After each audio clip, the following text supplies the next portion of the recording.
बातों और हजारीबाग में हाल ही में घटी घटनाओं को लेकर झारखंड के डीजीपी अनुराग गुप्ता ने महत्वपूर्ण बयान दिया है। उन्होंने रांची में कोयला कारोबारी पर गोली चलने की घटना पर कहा कि रांची में जो घटना घटी है उसमें अपराधियों की पहचान कर ली गई है और जल्द ही कार्रवाई की जाएगी।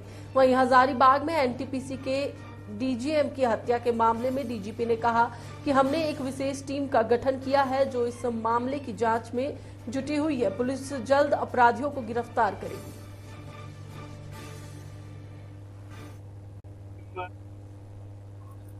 ऐसा है कि दो घटनाएं घटी हैं, एक रांची में फायरिंग इंसिडेंट हुआ और हजारीबाग में एक एनटीपीसी के डीजीएम का मर्डर हुआ है।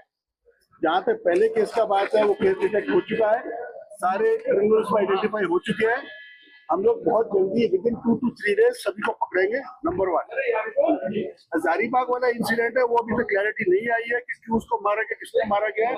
हमारी टीम लगी हुई है और हमने एक एसआईटी बनाई है और एसआईटी के द्वारा जांच की जा रही है, उसको हम लोग पकड़ेंगे। 2 बात है। तीसरा, मैंने अभी एसपी एटीएस को निर्देश दिया है, एक बीएनएस के नया धारा है 111। इस पर अधिक बातचीत के लिए हमारे साथ हमारे सहयोगी विशाल जुड़े हुए हैं, उनसे बात करेंगे। विशाल, अब डीजीपी ने एक बड़ा बयान दिया है कि अधिकांश जो साजिशें हो रही है वो जेल के अंदर से हो रही है। इसके क्या कुछ मायने निकल के आ रहे हैं? और साफ तौर पर देखा जा रहा है कि जिस तरीके से लॉ एंड ऑर्डर पर विपक्ष भी लगातार हमलावर है और डीजीपी खुद इस पूरे मामले पर संज्ञान ले रहे हैं।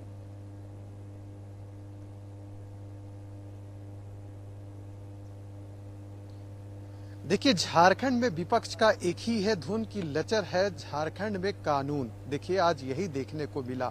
सदन में विपक्ष हमेशा कहते थे कि राज्य में जो कानून व्यवस्था है वह काफी लचर है। आज यही कारण रहा कि जब प्रश्नकाल चल रहा था, सदन की पहली पारी में डिस्कशन होना था, लेकिन हुआ क्या? कानून व्यवस्था पर भारतीय जनता पार्टी के जो विधायक हैं सवाल उठा रहे थे, सरकार से पूछ रहे थे कि क्या झारखंड राज्य में जो कानून व्यवस्था है उसका हाल बेहाल हो चुका है।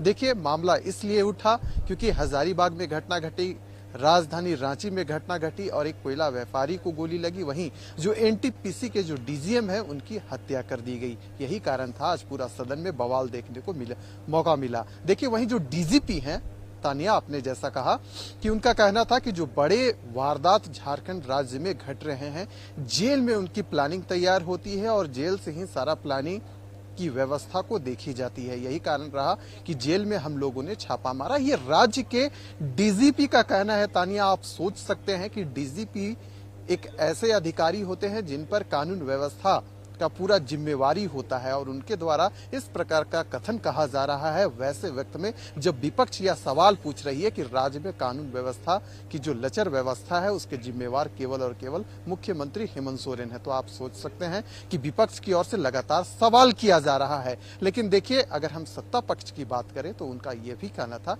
कि आप एनसीआरबी का रिपोर्ट उठाकर देख लीजिए कि कानून व्यवस्था वैसे राज्यों में वहां की हालत बिगड़ी हुई है जहां पर भारतीय जनता पार्टी शासन करती है। तो देखिए, जो कानून व्यवस्था है, सवाल उठाना और उस पर उत्तर देना आसान होता है, लेकिन जो क्रियान्वयन होता है जब इसका, तो ये देखने वाली बात होती है। आज यही कारण रहा कि जो नेता प्रतिपक्ष हैं बाबूलाल मरांडी, सदन में सर्वप्रथम प्रश्नकाल के दौरान ही उन्होंने कहा कि राज्य में कानून व्यवस्था पर चर्चा होनी चाहिए थी। हालांकि जो स्पीकर है उनका कहना था कि प्रश्नकाल चल रहा है, राज्य के विषय उठाए जाते हैं, आप प्रश्नकाल को बाधित ना करें और फिर सदन की जो कार्यवाही है उसे स्थगित कर दी जाती है। देखिए, डीजीपी अपना बयान दे चुके हैं। मुख्यमंत्री हेमंत सोरेन पहले भी कह चुके थे कि राज्य को व्यवस्थित करना है, कानून व्यवस्था में जो भी अड़चने आ रही हैं उसे दूर करना है। यानी कि कुल मिलाकर देखा जाए, जो 2 बड़ी घटनाएं घटी हैं, अगर हम बरियातू की बात करें और हजारीबाग की बात करें, इसे लेकर पूरे राज्य में एक आक्रोश देखा जा रहा है। लोग सवाल पूछ रहे हैं सत्ता पक्ष से।